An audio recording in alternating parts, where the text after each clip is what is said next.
بسم الله الرحمن الرحيم إن الله وملائكته يصلون على النبي يا أيها الذين آمنوا صلوا عليه وسلموا تسليما আমরা সকলেই দুরূদ ইব্রাহিম পড়ি আল্লাহুম্মা সাল্লি আলা মুহাম্মাদ ওয়া আলা আলি মুহাম্মাদ কামা সাল্লাইতা আলা ইব্রাহিম ওয়া আলা আলি ইব্রাহিম ইন্নাকা হামিদুম মাজিদ اللهم بارك على محمد وعلى آل محمد كما باركت على إبراهيم وعلى آل إبراهيم إنك حميد مجيد الله رب العالمين নিকটে আমরা কালিমাত শুকর আদায় করছি যে আল্লাহ পাক রব্বুল ইজ্জা ওয়াল জালাল আমাদের সকলকে আজকে পবিত্র জুমার দিনে আল্লাহ তাআলার ঘরে আসার এবং বসার তৌফিক দান করেছেন, সেজন্য আমরা সকলেই আল্লাহ রাব্বুল আলামিনের নিকট কালিমাত শুকর আদায় করছি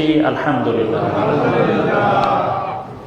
সম্মানিত উলামা ইকরাম, সম্মানিত মুসল্লিগণ, আমি আমার আলোচনার শুরুতে আমি আমাকে এবং আপনাদের সকলকে জীবনের সকল ক্ষেত্রে শুধুমাত্র আল্লাহ তাআলাকে ভয় করবার ব্যাপারে পরামর্শ দিচ্ছি, নাসিহা করছি। আল্লাহ তাআলা যেন আমাদের সকলকে জীবনের সকল ক্ষেত্রে, সকল কর্মে, সকল পদক্ষেপে একমাত্র তাকেই ভয় করার তৌফিক দান করেন, আল্লাহুম্মা আমিন।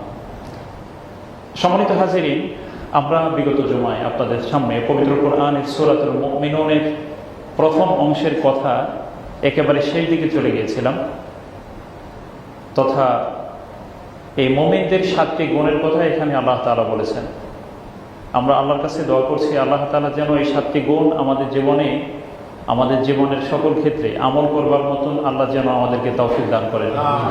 এই 7টি গুণ যেন আল্লাহ আমাদেরকে অবলম্বন করার এবং এই গুণে আমাদেরকে গুণান্বিত হওয়ার আল্লাহ যেন তৌফিক দান করেন, আমিন। তো আমি যেহেতু আজকে আলোচনা শুরু করতেই দেরি হয়েছে, সেজন্য আমরা খুতবা খুবই সংক্ষেপ করে ফেলছি এবং একই সাথে আমরা খুব লম্বা কথা আজকে বলবো না। কিছু কথা আমাদের অভ্যন্তরীণ কিছু কথা থাকবার কারণে আজকে আমরা আমাদের মূল আলোচনা খুব অল্পতেই আমরা শেষ করে যাওয়ার চেষ্টা করব ইনশাআল্লাহ বিইজনিল্লাহি তাআলা। সুবহানাকা লা ইলমা লানা ইল্লা মা আল্লামতানা ইন্নাকা আনতাল আলিমুল হাকীম। আরবিতে বলা হয় খায়রুল কালামি মা ক্বাল্লা ওয়া দাল্লা। সবচেয়ে ভালো কথা, উত্তম কথা হচ্ছে যে কথা অল্প হয় কিন্তু অর্থবহ হয়। অল্প কথা অনেক ফল, এটি হচ্ছে উত্তম। যদিও বেশি কথা অনেক সময় বলার প্রয়োজন হয় কোনো একটি বিষয়কে বোঝাবার জন্য, আর আমাদের জ্ঞানের মাত্রা খুব কম, জ্ঞান খুব সীমিত। আল্লাহ তাআলা বললেন ওয়ামা উতীতুম মিনাল ইলমি ইল্লা কালিলা। আসলে তোমাদেরকে খুব লিমিট জ্ঞান দেওয়া হয়েছে, খুবই অল্প জ্ঞান দেওয়া হয়েছে। ইল্লা কালিলা বলে আরবিতে একেবারেই কালিলা, এটা হচ্ছে তানবিনে তানকির। তানবিনে তানকির এটা আরবি একটা গ্রামারের টার্মিনোলজি, যার মাধ্যমে বোঝায় যে একেবারেই নগণ্য, যেটা আসলে গণার মতন না, এমন জিনিসকে তানবিনে তানকিরের জন্য ব্যবহার হয়। যাই হোক, আমি সেটা ইলমি দিক, সেদিকে আমরা যাচ্ছি না।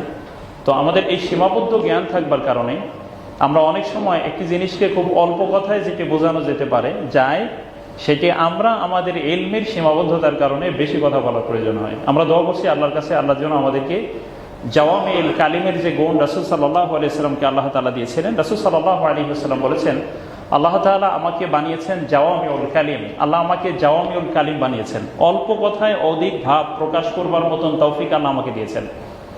এটা শুধুমাত্র আল্লাহ তাআলা নবীদেরকে দিতেন এবং তার এই গুণ মুহাম্মদ সাল্লাল্লাহু আলাইহি ওয়াসাল্লামকে আল্লাহ তাআলা দিয়েছেন। যে অন্য নবীদের থেকে যে শ্রেষ্ঠত্বগুলো আমাকে দেওয়া হয়েছে তার মধ্যে অন্যতম হচ্ছে যে আল্লাহ আমাকে বানিয়েছেন জাওয়ামিউল কালিম, অর্থাৎ অল্প কথায় অনেক ভাব প্রকাশ করার মতন যোগ্যতা আমাকে আল্লাহ দান করেছেন। তো সম্মানিত সুধী, আমরা সর্বশেষ যে গুণের কাছে এসে থেমেছিলাম, যেটির একটু বিস্তৃত আজকে আমরা আলোচনা করব দৈনন্দিন জীবনের সাথে রিলেট করে। সেজন্য মূলত আমরা গত সপ্তাহে ক্লোজিং দিয়েও আজকে কিছু কথা নিয়ে আসবার জন্য এটা আমার মনে হলো যে এগুলো একটু বলা দরকার। আপনারা নিশ্চয়ই আমার কথা মনোযোগ দিয়ে শুনছেন এবং শুনে থাকেন আশা করছি, এবং আমরা যথাসম্ভব সিস্টেমেটিক বা ট্র্যাডিশনাল আলোচনার বাইরে গিয়ে আমরা যেন প্রত্যাহিক জীবনের সাথে আমাদের কথাগুলোকে মিলিয়ে নিতে পারি, সেভাবে আল্লাহ তাআলা তৌফিকে আমরা বলবার চেষ্টা করি। তো আল্লাহ তাআলা যেন আজকেও সেই ধারাবাহিকতায় বলবার তৌফিক দান করেন, আমিন। আল্লাহ রাব্বুল আলামিন মুমিনদের গুণাবলী বলতে গিয়ে শেষে এসে তিনি বললেন যে কথায় গত জুমায় শুরু করেছিলাম, আল্লাযীনা হুম লিআমানাতিহিম ওয়া আহদিহিম রাউন। আল্লাহ তাআলা বললেন যে মুমিনদের গুণাবলী তথা তারা সফল হয়েছে, সে সমস্ত মুমিনরা সফল হয়েছে যারা তাদের অঙ্গীকার সমূহ এবং তাদের আমানতের ব্যাপারে তারা হেফাজতকারী, আমানতের ব্যাপারে সংরক্ষণকারী আর অঙ্গীকার পূরণকারী। আমানত নিয়ে গত জুমায় ব্যাপক কথা হয়েছে, অনেকগুলো কথা আমরা বলেছি, কিন্তু অঙ্গীকার এটার ব্যাপারে আজকে কিছু কথা বলবার দরকার। সম্মানিত উপস্থিতি, আল্লাহ রাব্বুল আলামিন বললেন যারা তাদের আমানত সমূহের ব্যাপারে সচেতন থাকে, আমানত পূরণ করে, আমানত রক্ষা করে, একই সাথে তারা তাদের অঙ্গীকারকেও পূরণ করে, তাদের চুক্তিও পূরণ করে। এখানে একটি বিষয় আমরা একটা হাদিস উল্লেখ করতে চাই, গত জুমার আলোচনার পরেই আমরা শুরু করছি। রাসূলুল্লাহ সাল্লাল্লাহু আলাইহি ওয়াসাল্লাম বলেছেন, হাদিসটি হচ্ছে এমন, আব্দুল্লাহ ইবনে ওমর এবং আব্দুল্লাহ ইবনে আমর দুইজন সাহাবী এই হাদিসকে বর্ণনা করেছেন, মুসনাদ আহমদের হাদিস। আল্লাহ নবী সাল্লাল্লাহু আলাইহি ওয়াসাল্লাম এভাবে বলেছেন, এমনটি বলেছেন, তিনি বলেছেন, আরবাউন ইযা কুন্না ফীকা ফালা আলাইকা মা ফাতাকা মিনাদ দুনিয়া হিফযু আমানাতিন ওয়া সিদকু হাদিসিন ওয়া হুসনু খুলুকিন ওয়া আফফাতুন ফি তু'মাতিন আও তু'মাতিন আও কামা ক্বালা আলাইহিস সালাতু ওয়াস সালাম। রাসূলুল্লাহ সাল্লাল্লাহু আলাইহি ওয়াসাল্লাম বলেছেন, চারটি গুণ যদি আল্লাহ তোমার ভিতরে দেন, কয়টি গুণ? চারটি গুণের সমাহার যদি আল্লাহ তোমার ভিতরে দান করেন, তুমি যদি মনে করো তথা আমি যদি মনে করি আল্লাহ তাআলা এই চারটি গুণ আমাকে দিয়েছেন, তাহলে তোমার পৃথিবীর সব কিছু যদি তোমার থেকে হারিয়ে যায় তাহলেও তুমি ক্ষতিগ্রস্ত হবে না। কয়টি গুণ? এই চারটি গুণ যদি আল্লাহ তাআলা তোমার ভিতরে দান করেন, তথা কোনো ব্যক্তির মধ্যে যদি এই চার গুণের সমাহার ঘটে, সমাবেশ ঘটে, তাহলে পৃথিবীর সব কিছু যদি তার থেকে হাতছাড়া হয়ে যায়, তোমার কোনো লস হবে না, তুমি বিজয়ী হবে। সে চারটি গুণের প্রথমটা হলো হিফযু আমানাতিন, তোমার মধ্যে যদি আমানতদারিতার জ্ঞান থাকে। কিসের জ্ঞান? আমানতদারিতার জ্ঞান। আমানতের সংরক্ষণ করার এই অভ্যাস যদি তোমার ভিতরে থাকে, তাহলে তুমি হারবে না, এক নাম্বার। দুই নাম্বার হলো সিদকু হাদিসিন, সত্য কথা বলার অভ্যাস যদি তোমার ভিতরে গড়ে তুলতে পারো। কি কথা? সত্য কথা। প্রথম হলো আমানতের সংরক্ষণ, দ্বিতীয় হলো সত্য কথা, তৃতীয় হলো ওয়া হুসনু খুলুকিন, যদি উত্তম চরিত্র তোমার ভিতরে থাকে, চরিত্র যদি পরিশুদ্ধ হয়। আচ্ছা, চারটি হলো ওয়া আফফাতুন ফি তু'মাতিন, তোমার রিজিক, তোমার খাদ্য যদি হালাল খেতে পারো। আবারও বলছি, আমানত যদি সংরক্ষণ করতে পারো, আমানত যদি সংরক্ষণ করবার জ্ঞান কারো ভিতরে থাকে এবং এই কোয়ালিটিও থাকে যে সে আমানতের সংরক্ষণ করে। দুই নাম্বার, সত্য কথা বলে, তার কথা সত্য। তিন নাম্বার, তার চরিত্র পরিশুদ্ধ। চার নাম্বার, তার খাদ্য হালাল। এই চার গুণের সমাহার যদি কোনো ব্যক্তির মধ্যে, এই চারটি অভ্যাস বা চারটি খাসলাত যদি কারো মধ্যে থাকে, তাহলে বলা হয়েছে যে তার পৃথিবীর সব কিছু যদি তার থেকে হারিয়ে যায়, আর এই চারটি অভ্যাসের কারণে সেই ব্যক্তি সফল হয়ে যাবে, সে সফল হবে। আচ্ছা, তাহলে বোঝা গেল যে এই চারটি গুণের কোন ব্যক্তি যদি সজ্জিত হয়, ধারণ করে, আর দুনিয়ার অন্য সুযোগ সুবিধা হাতছাড়া হয়ে গেল, তার কোনো লস হবে না। তাহলে আমানতের একটা ব্যাপার এটার সাথে আছে, আমানত। তাহলে এবার সম্মানিত উপস্থিতি, দ্বিতীয় থাকে তারা তাদের অঙ্গীকারকে পূরণ করে। আমার মূল আলোচনা আজকের এখান থেকে শুরু হলো, অনেকগুলো কথা আসবে, মনোযোগ দিন। অঙ্গীকার, এই ব্যাপারে আপনারা জানেন যে অঙ্গীকার হলো কারোর সাথে কোনো ধরনের চুক্তিবদ্ধ হওয়া। আরবিতে অঙ্গীকারকে মৌলিকভাবে দুটি শব্দে বর্ণনা করা হয়। একটা হলো আহাদ, আইন হাদাল, ও আহাদিহিম রাউন, এটা হলো একটি শব্দ। আরেকটি শব্দ হলো আকদুন, আকদ, তার বহুবচন হলো উকুদ। যেমন আল্লাহ তাআলা সূরাতুল মাইদার মধ্যে বললেন, ইয়া আইয়ুহাল্লাযীনা আমানু আউফু বিল উকুদ, সূরাতুল মাইদার প্রথম আয়াত। আল্লাহ রাব্বুল আলামিন বললেন, হে ঈমানদারগণ, তোমরা চুক্তি পূরণ করো, অঙ্গীকার সমূহকে তোমরা পূরণ করো। আউফু, তোমরা কমপ্লিট করো, পূরণ করো। বিল উকুদ, অঙ্গীকার সমূহ। উকুদ শব্দটি বহু বচন, এর এক বচন হলো আকদুন, সেখান থেকে বিয়ার আকদ। বিয়ার আকদ হয় না বলে, বিয়ার আকদ হয়েছে, আজকে বিয়ে না, আজকে আকদ হবে। আকদি মানে, আকদ মানে হলো ট্রিটি, মানে চুক্তি, সুলহুন, একটা চুক্তি হওয়া। তাহলে এখানে বোঝা গেল স্বামী স্ত্রী হবেন যারা, তাদের মধ্যে একটা চুক্তিবদ্ধ তারা হওয়া, যে আজ থেকে আমি তোমার জন্য বৈধ, তুমি আমার জন্য বৈধ, এই হালালের একটা চুক্তি করা, এটা আকদুন। আকদুন শব্দের আরবি মূল অর্থ কিন্তু গিট দিয়া, গিট। গিট বলি না আমরা, গিট, গিট চিনেন? গিট্টু, বিভিন্ন জায়গায় গিট্টু বলে, গিরা দিয়া। এই গিরা দিয়ার আরবি হলো আকদুন। সেখান থেকে বলা হয় আকীদা, যেটা মানুষের হৃদয়ের সাথে গিরা দিয়া থাকে, তাকে বলে আকীদা। শব্দ কোথা থেকে কোথায় যায় মাথায় রেখেন, যতটুকু মাথায় থাকে ততটুকু চলবে। আকদুন শব্দ হলো চুক্তি। তো এখানে দেখুন যে আল্লাহ তাআলা বললেন চুক্তি সমূহ তোমরা পূরণ করো, অর্থাৎ তারা সফল মুমিন তারাই হবে যারা চুক্তি সমূহ পূরণ করে, চুক্তি পূরণ করে। এখন কথা হলো চুক্তি আমরা কিভাবে করি। চুক্তির ব্যাপারে আমরা ইতিমধ্যেই এতটুকু শুধু গত জমায় বলেছিলাম যে আমরা নামাজের মধ্যে আল্লাহর সাথে একটা চুক্তি করি, মনে আছে আপনাদের? এইটা একটা চুক্তি করি, এটা আমরা বলেছিলাম শুধু। কিন্তু এখানে আজকে একটু বিস্তৃত আসবে। চুক্তি মৌলিকভাবে দুই ধরনের হতে পারে, একটা হলো লিখিত চুক্তি আর একটা হচ্ছে অলিখিত চুক্তি। লিখিত চুক্তি অল্প, অলিখিত চুক্তি ব্যাপক। একটু মনোযোগ দিতে হবে। লিখিত চুক্তির সংখ্যা পৃথিবীতে কম, অলিখিত চুক্তির সংখ্যা পৃথিবীতে বেশি। আচ্ছা, প্রথমে আসুন যে আল্লাহ রাব্বুল আলামিন আমরা যে চুক্তিগুলো করি, এর প্রথম চুক্তিটা আমরা করেছি আল্লাহর সাথে। কার সাথে? আল্লাহর সাথে। আমরা প্রথম চুক্তিটা কার সাথে করেছি? আল্লাহর সাথে করেছি। বলবেন কবে করেছিলাম? এটা আমরা করেছিলাম আল্লাহর সাথে রূহের জগতে। কোথায়? রূহের জগতে। আল্লাহ রাব্বুল আলামিন বললেন, বনি আদম থেকে আল্লাহ যখন একটা চুক্তি নিয়েছিলেন, তার সন্তান থেকে আল্লাহ তাআলা আদম আলাইহিস সালামের পিছনে এভাবে থাপড় মারলেন, টাচ করলেন। টাচ করার সাথে সাথে কিয়ামত পর্যন্ত যত আদম সন্তান এই পৃথিবীতে আসবে, সবাইকে আল্লাহ তাআলা তার হাতের মধ্যে ঢোকাইলেন। এখন তার হাত কেমন, তার ব্যক্তি কেমন, সে নিয়ে আমাদের গবেষণা দরকার নাই। যেমনটা তার সাথে মানায় তেমন, কামা ইয়ালিকু বিজালালিহি। তাহলে কেমন হাত? যে হাতে পৃথিবীর আদম আলাইহিস সালাম থেকে শুরু করে কিয়ামত পর্যন্ত যত মানুষ দুনিয়াতে আসবে, সবাইকে আল্লাহ হাতের মধ্যে ঢুকাইছে। বলছেন তার হাত কেমন? সুবহানাল্লাহি ওয়া বিহামদিহি। সেদিন আল্লাহ তাআলা আমাদের সাথে চুক্তি করে বললেন, আলাস্তু বিরাব্বিকুম? ক্বালু বালা। আচ্ছা, এই যে হাতের মধ্যে তোমরা আছো, বলো আমি কি তোমাদের রব নই? আমরা তখন সবাই বলেছিলাম, বালা, অবশ্যই তুমি আমাদের রব। বালা এর ইংরেজি হলো অফকোর্স, অবশ্যই, ইয়েস না,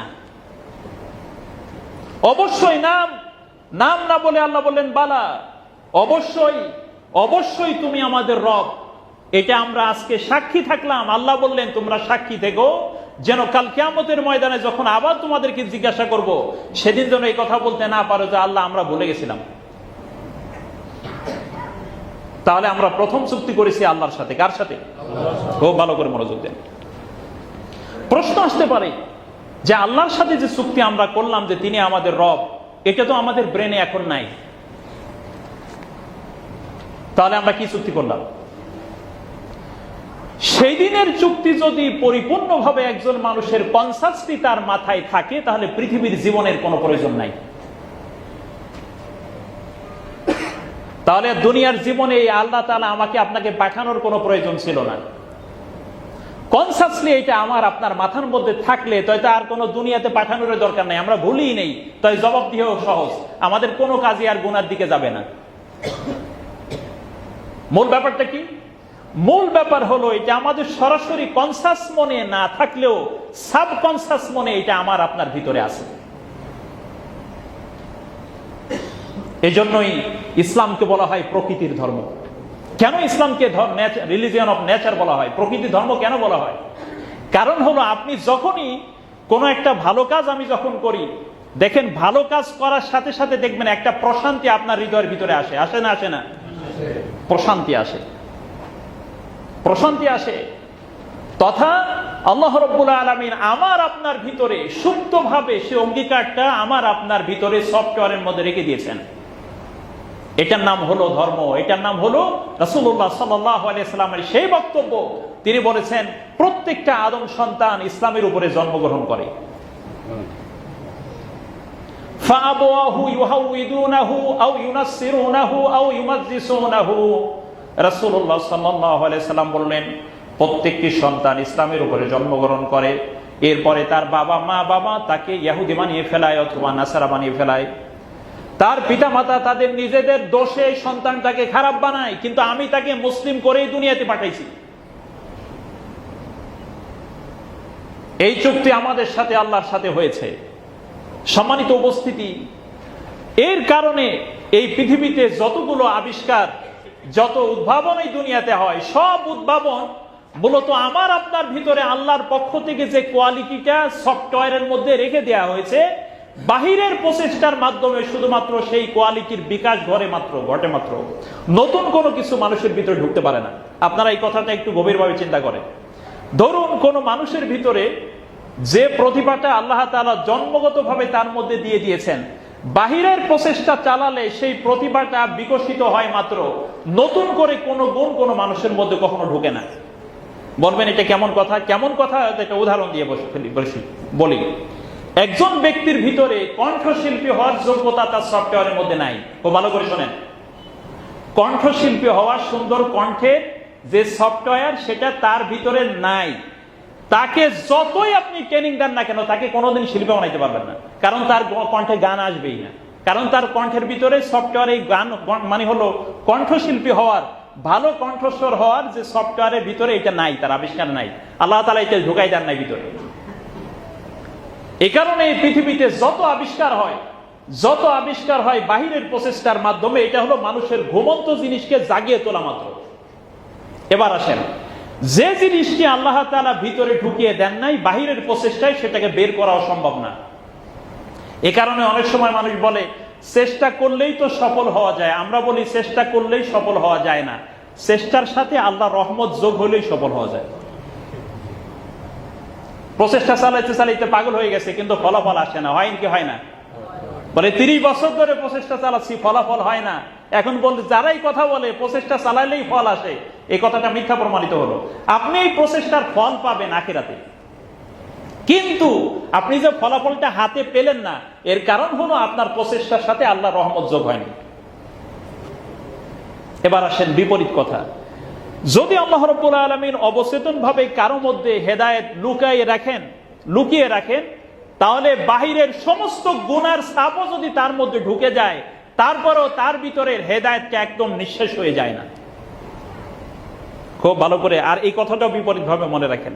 আল্লাহ আমার ভিতরে যে ইসলাম গ্রহণের ক্যাপাসিটি দিয়েছেন, আমার ভিতরে যে চুক্তি নামক যে লকেটটা ফিট করে দিয়েছেন আল্লাহ আমার ভিতরে, এইটা বাহিরের যত পাপ আমাকে ধরুক না কেন, একসময় সত্যের আবরণ আসার সাথে সাথেই আমার এই পাপগুলো চলে যাবে, আমি প্রকৃত ধর্মের ভিতরে ঢুকে যাব। এই কারণে নবীদেরকে বলা হয় মুজাক্কির। নবীরা হচ্ছেন মুজাক্কির বলা হয় ভিতরে যে জিনিসটা আছে সেটা বাহিরের প্রেসার দিয়ে ওটাকে বের করে নিয়ে আসা। কোন নবী নতুন করে কোনো মানুষের মধ্যে কিছু ঢোকানো লাগে নাই, বরং তার মধ্যে আল্লাহ যে ঈমানটা লুকিয়ে রেখেছিলেন সেটা নবীর কাজ ছিল সেটা বের করে নিয়ে আসা। আপনাদের ভিতরে একটা প্রশ্ন আসে অনেক সময় যে ধরুন একজন ব্যক্তি, তার কাছে কোনো নবী রাসূল দাওয়াতি কাজ করতে যায় নাই, সে এমন একটা স্থানে আছে, এখন সেই লোকটা হিসাব হবে কেমন? কখনো এটা মাথার মধ্যে আসে না যে ধরেন কোন নবী তার কাছে দাওয়াত দেয় নাই, কোনোভাবে সে ইসলামের কিছু জানেই নাই, বুঝেই নাই, কোনো মেসেজ তার কাছে যায় নাই, তার ব্যাপারে আল্লাহ তাআলা হিসাব কি হবে? আল্লাহ রাব্বুল আলামিন বললেন তার ভিতরে আমি যে জন্মগতভাবে যে ইসলামটা দিয়ে দিয়েছি তার আলোকেই তার বিচার হবে। তার আলোকে হিসাব হবে, তার শাস্তি হবে কি হবে না সেটা ভিন্ন কথা। কারণ আল্লাহ বললেন ওমা কুন্না মুআদ্দিবিনা হাত্তা নাবআসা রাসূলা, যতক্ষণ না কারো কাছে আমি রাসূল পাঠাই ততক্ষণ আমি তাকে আমি শাস্তি দেব না, কারণ তার কাছে আমি সুস্পষ্ট হেদায়েতকারী পাঠাইনি। সম্মানিত উপস্থিতি, আমি কথা হয়তো একটু কঠিন হয়ে যাচ্ছে, আমি এটাই বলতে চাই যে আমার আপনার সুপ্ত মনের ভিতরে যে যোগ্যতা আল্লাহ তাআলার পক্ষ থেকে ঢুকিয়ে দেওয়া হয়েছে, এটা আমার আপনার ভিতরে আছে। যতই আমি পাপ করি না কেন, এই পাপ করার কারণে ওই সত্যের উপরে একটা আবরণ পড়ে যায়, যখনই সেখানে একটা আলো আপনি জ্বালাই দিবেন, আস্তে পাপটা সরে যাবে, ইসলাম ভিতর থেকে বেরিয়ে যাবে। এই কারণে কোথাও আপনি ইসলামিক এই যে দৃষ্টিকোণ, ইসলামিক আদর্শ, এটাকে পৃথিবীর সব শক্তি মিলে যদি ধ্বংস করে দিতে চায় তাও ধ্বংস করতে পারবে না। কারণ হচ্ছে আল্লাহ রাব্বুল আলামিন সৃষ্টিগতভাবে প্রত্যেক মানুষের মধ্যে এটা ঢুকাই দিয়েছে। এই চুক্তি আমার আপনার সাথে আল্লাহর সাথে হয়েছে, এটা হলো একটা চুক্তি। সেই চুক্তি হলো অন্যতম, এখানে সেই চুক্তির ব্যাপারে আমাদেরকে আল্লাহর কাছে জিজ্ঞাসিত করা হবে। এবার আসুন 2 নম্বর, আল্লাহর সাথে বিধানের চুক্তি করি আমরা। বিধানের চুক্তি হয়েছে, কি বিধানের চুক্তি হয়েছে? আমি তোমার বিধান পালন করব, এই মর্মে, ঠিক নয় কি? এই বিধানের চুক্তি আমি আল্লাহর, সেই বিধানের চুক্তির ব্যাপারেও আল্লাহর কাছে আমাকে আপনাকে জিজ্ঞাসিত হতে হবে। 3 নম্বর, বিল কিতাব, আল্লাহ তাআলা আমাদের কাছে কিতাব পাঠিয়েছেন। এই কিতাব আমরা সঠিকভাবে নিজেরা মেনে নেই কিনা এবং মানুষের কাছে এটা উপস্থাপন করি কিনা, এটা আল্লাহর কাছে আমাদের চুক্তি হয়েছে, সেটার ব্যাপারে জবাব দিতে হবে। এখন বলবেন এটা কিন্তু নির্দিষ্ট কোনো গোষ্ঠীর কাছ থেকে আল্লাহ জবাব নেবেন না, সবার কাছ থেকে জবাব নেবেন। আল্লাহ তাআলা বললেন যে যখন তোমার রব, আমরা অঙ্গীকার নিয়েছিলাম বনী ইসরাইলদের কাছ থেকে, সেটা হলো কি, যে অবশ্যই যে কিতাব আমি তোমাদেরকে দিয়েছি এটা মানুষের সামনে সঠিকভাবে উপস্থাপন করবে, লা তুবাইয়িনুন্নাহু লিন-নাসি ওয়া লা তাকতুমুনাহু, এবং এটাকে কোনো কিছু গোপন করবে না। সুতরাং কিতাবের ব্যাপারে আল্লাহর পক্ষ থেকে একটা চুক্তি আমাদের সাথে হয়েছে। এখন আমরা কিতাব পড়ি কিনা, কিতাবের আলোকে কাজ করি কিনা, সে ব্যাপারে জবাব দিতে আমাদের হবে। 4 নম্বর, আল্লাহ আমাদের কাছে একজন রাসূল পাঠিয়েছিলেন, সেই রাসূলকে আমরা কতটুকু সহযোগিতা করেছি আর তার অবর্তমানে আমরা তার সুন্নাহকে কতটুকু মেনে নিয়েছি, সে ব্যাপারে আমাদের জবাব দিতে হবে আল্লাহর কাছে। সম্মানিত উপস্থিতি, আপনারা বলবেন এত কিছু, এই জন্য আল্লাহ বললেন আফাহাসিবতুম আন্নামা খালাকনাকুম আবাসাও ওয়া আন্নাকুম ইলাইনা লা তুরজাউন। রব্বুল আলামিন বললেন আফাহাসিবতুম আন্নামা খালাকনাকুম আবাসা, তুমি কি এই ধারণা করেছো তোমাকে এমনি এমনি সৃষ্টি করা হয়েছে, তোমাকে কোনো কারণ ছাড়াই বানানো হয়েছে, এতগুলো জবাবদিহিতা তোমাকে নেওয়া হবে, সেজন্যই আমি আল্লাহ তোমাকে দুনিয়াতে পাঠিয়েছি। তোমার জবাবদিহিতা আমি বুঝে নিব পাই পাই করে, কাল কিয়ামতে এগুলো তোমার কাছ থেকে আমি জিজ্ঞেস করব। রাসূলুল্লাহ সাল্লাল্লাহু আলাইহি সাল্লাম বললেন আলা কুল্লুকুম রাঈন ওয়া কুল্লুকুম মাসউলুন আর রাঈয়াতিহি। রাসূলুল্লাহ সাল্লাল্লাহু আলাইহি সাল্লাম বললেন সাবধান, জেনে রেখো তোমরা সকলেই দায়িত্বশীল, প্রত্যেকেই দায়িত্বশীল, প্রত্যেকেই নিজ নিজ দায়িত্বের ব্যাপারে আল্লাহর কাছে জিজ্ঞাসিত হবে। এখানে কিন্তু এই কথা বলে নাই খালি তোমাদের মধ্যে যারা আলেম ওলামা তাদের জবাব দিতে হবে, এই কথা বলে নাই তোমাদের মধ্যে যারা ধনী তাদের জবাব দিতে হবে, এ কথা বলেন নাই তোমাদের মধ্যে যারা শিক্ষিত খালি তাদের জবাব দিতে হবে, বলেন নাই। প্রত্যেকেই দায়িত্বশীল, প্রত্যেকেই তার দায়িত্বের ব্যাপারে জবাব দিতে করা হবে। সম্মানিত উপস্থিতি, তারপরে আসেন পরের ধাপ, বান্দার সাথে আমাদের একটা চুক্তি হয়, এটা দ্বিতীয় ধাপের চুক্তি। বান্দার সাথে চুক্তি কিভাবে হয়? বান্দার সাথে চুক্তি হয় 2 ভাবে, একটা হলো লিখিত, একটা অলিখিত। প্রত্যেকটা ক্ষেত্রে কিন্তু এই 2 তাকসিম আছে, 2 প্রকার আছে, লিখিত চুক্তি, অলিখিত চুক্তি।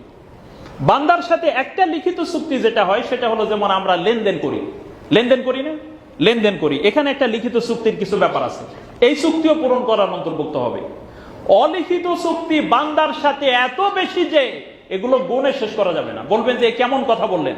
আচ্ছা, আপনার পিতামাতা, আমার পিতামাতা আমাকে জন্ম দিয়েছে, মা আমাকে অনেক কষ্ট করে পেটে ধারণ করেছে, বাবা আমার জন্য কষ্ট করে আয় উপার্জন করে খাওয়াইছে। আপনার সাথে কি আপনার বাপ মার এমন কোন চুক্তি হয়েছে যেহেতু মা আব্বা তোমরা আমাকে এত কষ্ট করে লালন পালন করলা, সেহেতু আমি তোমাদেরকে বৃদ্ধ বয়সে খেদমত করবো? এটা কি লিখিত হয়? আপনারা লিখে নিয়েছেন কেউ কোনো ডায়েরিতে কোথাও? যেহেতু মা আব্বা আমাকে কষ্ট করে লালন পালন করেছেন, সেহেতু তাদেরকে আমি শেষ বয়সে কষ্ট করে তাদেরকে আমি আমার কষ্টার্জিত অর্থ দিয়ে তাদেরকে সেবা করবো। এটা কিন্তু লিখিত আছে না অলিখিত? কিন্তু এটা কি চুক্তি প্রচ্ছন্ন ভাবে আপনার সাথে হয়ে যায়নি?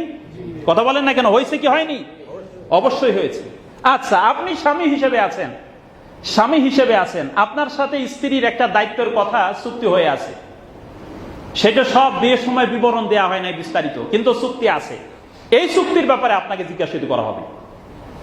আমার সাথে আপনার সাথে চুক্তি হয়েছে, যে সমস্ত লোকজন আমার এতটুকু বড় হওয়ার জন্য কষ্ট করলেন, আমার বাড়ির পাশের খালা, আমার চাচাতো ভাই, আমার মামারা, আমার চাচারা, যত মানুষ আছে এই দুনিয়াতে যারা আমার এতটুকু বড় হওয়ার জন্য, এই পর্যন্ত আসার জন্য কষ্ট করেছেন, আমার সম্মানিত শিক্ষকবৃন্দ, আমার মুরব্বীগণ যারা আমাকে পথ নির্দেশনা দিয়েছেন, আমার বড় ভাই, এই প্রত্যেকটা মানুষ আপনার সাথে কোনো না কোনো ভাবে চুক্তিবদ্ধ হয়ে গেছে। এখন তাদের প্রতি যতটুকু দায়িত্ব পালন করার অতটুকু করা, এটা আপনার উপর ওয়াজিব। এটা অলিখিত চুক্তি। বলবেন এতটা গভীর? হ্যাঁ, এতটাই গভীর। শুধু তাই নয়, আপনার সাথে একটা চুক্তি হয়েছে নেচারের, প্রকৃতি, যে প্রকৃতি আল্লাহ তাআলা আমাকে দিয়ে বড় বানাইলেন। এই নেচারের মাধ্যমে আল্লাহ আমাকে বড় বানিয়েছেন, আমার এই অক্সিজেনের মাধ্যমে আল্লাহ আমাকে বড় বানিয়েছেন। এই যত প্রাকৃতিক যত সম্পদ আমি তৈরি হওয়ার জন্য কাজ করেছে, তাদের প্রত্যেকের উপর আমার একটা রেসপন্সিবিলিটি আছে, একটা দায়িত্ব আছে। আমি প্রকৃতি নষ্ট করব না, আমার দ্বারা যেন মানুষের ক্ষতি না হয়, প্রকৃতিকে এই দিকে আমি নিব না, সেখানেও প্রকৃতির ব্যাপারে আপনার একটা জবাবদিহিতা আছে। আমি এটা পড়ার পরে এই তাফসীর গুলো যখন ঘাটলাম, চিন্তা করলাম সুবহানাল্লাহ, প্রত্যেকটা মানুষ যে রেসপন্সিবল, একজন মানুষ যে দায়িত্ব মুক্ত না, খালি এই চুক্তির জ্ঞানটা তার মধ্যে থাকলেই হবে যে আমি দায়িত্ব মুক্ত না। আজকে আমি এত বলে ফেলবো, আরে তোমার কি অবদান আছে আমার জন্য, তুমি আজকে আমার কাছে অধিকার চাও, কি অবদান তোমার আছে আমার জন্য, কিন্তু আপনি কল্পনা করতে পারবেন না যে ব্যাপক অবদান আছে তার আপনার পেছনে। এটা আপনি স্বীকার করেন আর না করেন। সম্মানিত হাজিরিন, আপনারা এটা কিন্তু সব চুক্তির অংশ। আপনার পেশা একটা চুক্তি, চাকরি একটা চুক্তি। এখানে আপনি চুক্তিবদ্ধ হয়েছেন যে আমি এত ঘন্টা কাজ করব, এই বিনিময় নেব। এখানে আপনি চুক্তির গ্যাপ করলেন, এটাও আপনার জবাবদিহিতার আওতায়। সম্মানিত উপস্থিতি, এই জন্য এই সবগুলো বিষয় কিন্তু কাল কিয়ামতে আল্লাহ তাআলার কাছে জবাবদিহি করা লাগবে। মালিক আপনাকে কিছু বলুক আর না বলুক, মালিক দেখুক আর না দেখুক, যিনি দেখেছেন তিনি আপনাকে জিজ্ঞেস করবেন, এটা যে খায়লা কিসের ভিত্তিতে খাইছো বলো। সম্মানিত হাজিরিন, আমরা শেষ করে দিচ্ছি। এই হলো, তারপরে আল্লাহ তাআলা সেই দিকে বললেন এই চুক্তিগুলো যারা পূরণ করে তারাও সেদিন সফল হবে, আর চুক্তি পূরণ না করে ব্যর্থ হবে। ফাইনালি আল্লাহ তাআলা বললেন ওয়াল্লাযীনা হুম আলা সালাওয়াতিহিম ইউহাফিজুন, যারা তাদের নামাজ সমূহের ব্যাপারে সংরক্ষণ করে।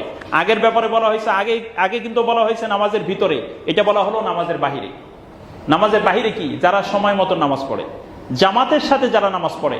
আপনারা লক্ষ্য করবেন আল্লাহ তাআলা কোরআনের মধ্যে বলেছেন যারা নামাজ ছেড়ে দিবে তাদের ভিতরে প্রবৃত্তি বেশি কাজ করে। অনেকে বলেন না গুনাহ থেকে বাঁচতে পারছি না, আপনাকে গুনাহ থেকে বাঁচানোর সবচেয়ে বড় রক্ষা কবচ হলো আপনার সালাত। ফাখালাফা মিন বাদিহিম খালফুন আদাউস সালাত ওয়াত্তাবাউশ শাহাওয়াতি ফাসাউফা ইয়ালকাউনা গাইয়া। আল্লাহ বললেন এমন সব লোক পরবর্তীতে এই কিতাবের ধারণকারী হয়েছে, যারা কিতাব যাদের উপরে আল্লাহ দিয়েছেন তারা হলো কারা? তারা নামাজকে নষ্ট করেছে। আর নামাজ যখন নষ্ট করলো তখনই শয়তান তাকে ধরলো, সে প্রবৃত্তির গোলামি করা শুরু করলো। ফাসাউফা ইয়ালকাউনা গাইয়া, তারা অচিরেই এই ধ্বংসের মধ্যে নিমজ্জিত হবে, অপমানিত স্থানের মধ্যে নিমজ্জিত হবে। বোঝা গেল দুনিয়াতে নামাজ নষ্ট করলে অপমান আখেরাতে না, দুনিয়াতেই হবেন। আখেরাত তো পরের ব্যাপার, আখেরাতের হিসাব তো পরে। ফাসাউফা দিয়ে কিন্তু দুনিয়াও বোঝানো হয়, অচিরেই তারা দুনিয়াতেই অপদস্থ হবে তাদের এই কৃতিকর্মের কারণে। মাশাআল্লাহ মুসলিমিন, তো আল্লাহ রাব্বুল আলামিন তারপরে বললেন এই কাজগুলো যারা করবে উলাইকা হুমুল ওয়ারিসুন, তারা হলো জান্নাতের ওয়ারিস। ওয়ারিস তো বুঝেন, ওয়ারিস কাকে বলা হয়? যে কোনো পয়সা কড়ি ছাড়াই, কোনো পরিশ্রম ছাড়াই সম্পদ লাভ করে। আব্বা মরে গেছে, সম্পদের মালিক আমি, অটো, বুঝেন তো? এটা হলো ওয়ারিস। তা আল্লাহ তাআলা বললেন এই কাজগুলো যারা করবে তারা অটো জান্নাতের মালিক হয়ে যাবে। সুবহানাল্লাহ। কিসের মালিক?